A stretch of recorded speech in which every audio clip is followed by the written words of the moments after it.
आज गुरुपौर्णिमेनिमित्त अक्कलकोटमधील श्री स्वामी समर्थ महाराज यांच्या मंदिरामध्ये भक्तांची अल्लूट गर्दी झालेली आहे।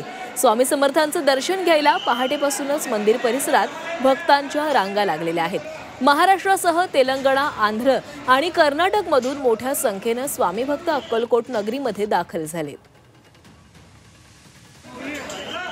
तर गुरुपौर्णिमेनिमित्त अक्कलकोटमध्ये देखील स्वामी समर्थांच्या दर्शनासाठी भाविकांनी मोठी गर्दी केलेली आहे। केवळ राज्यातूनच नव्हे तर राज्याबाहेरून देखील अनेक जण या ठिकाणी आलेले आहेत। महाराष्ट्रासह तेलंगणा, आंध्र आणि कर्नाटकमधून मोठ्या संख्येने स्वामी भक्त अक्कलकोट नगरीमध्ये दाखल झालेले आहेत।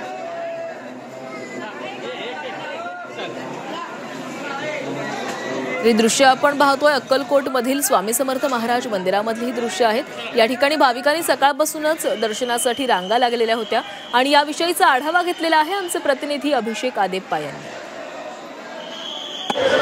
गुरु ब्रह्मा गुरु विष्णू गुरुदेव महेश्वरा गुरु साक्षात परब्रह्म तस्मै श्री गुरुवे नमः म्हणत स्वामी भक्त हजारोंच्या संख्येने अक्कलकोट नगरीत दाखल झाल्याचं आपल्याला आपण पाहू शकतो की सोलापूर जिल्ह्यातील अक्कलकोट तालुक्यातील जी स्वामी समर्थांच्या दर्शनासाठी हजारो भक्तांची या ठिकाणी गर्दी झाल्याचं आपल्याला पाहायला मिळतंय। गुरुपौर्णिमेच्या निमित्तानं मुंबई असेल, पुणे असेल, महाराष्ट्राच्या कानाकोपऱ्यातून तसेच कर्नाटक राज्यातून देखील स्वामी भक्त हे मोठ्या प्रमाणात दर्शनासाठी आज आल्याचं आपल्याला पाहायला मिळतंय। हे एक्सक्लुझिव्ह दृश्य झी24 तासच्या माध्यमातून आम्ही आपल्यापर्यंत पोहोचवत आहोत। एकंदरीत आपण पाहू शकतो यंदाच्या वर्षी हे स्वामी समर्थांचं जे दर्शन आहे ते 22 तास भक्तांसाठी खुलं ठेवण्यात आल्याचं आपल्याला पाहायला मिळतंय। एकंदरीत मागच्या वर्षी जवळपास 2 ते 2.5 लाख भाविक दर्शनासाठी आलेले होते। यंदाच्या वर्षी आणखी मोठी गर्दी वाढेल अशी शक्यता देखील वर्तवण्यात येत आहे।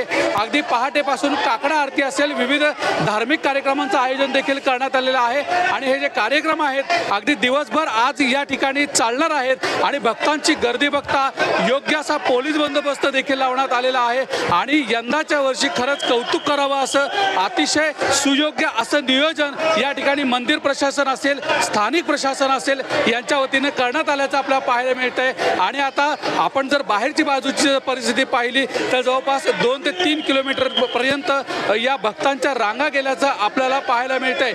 एकंदरीत आता अन्नछत्र मंडळाच्या वतीनं देखील लाखो भाविकांच्या महाप्रसादाची सोय या ठिकाणी करण्यात आलेली आहे आणि आता दिवसभरामध्ये मोठ्या संख्येनं भाविकांची गर्दी देखील दर्शनासाठी वाढणार आहे। अभिषेक आदेप्पा, झी24 तास, सोलापूर।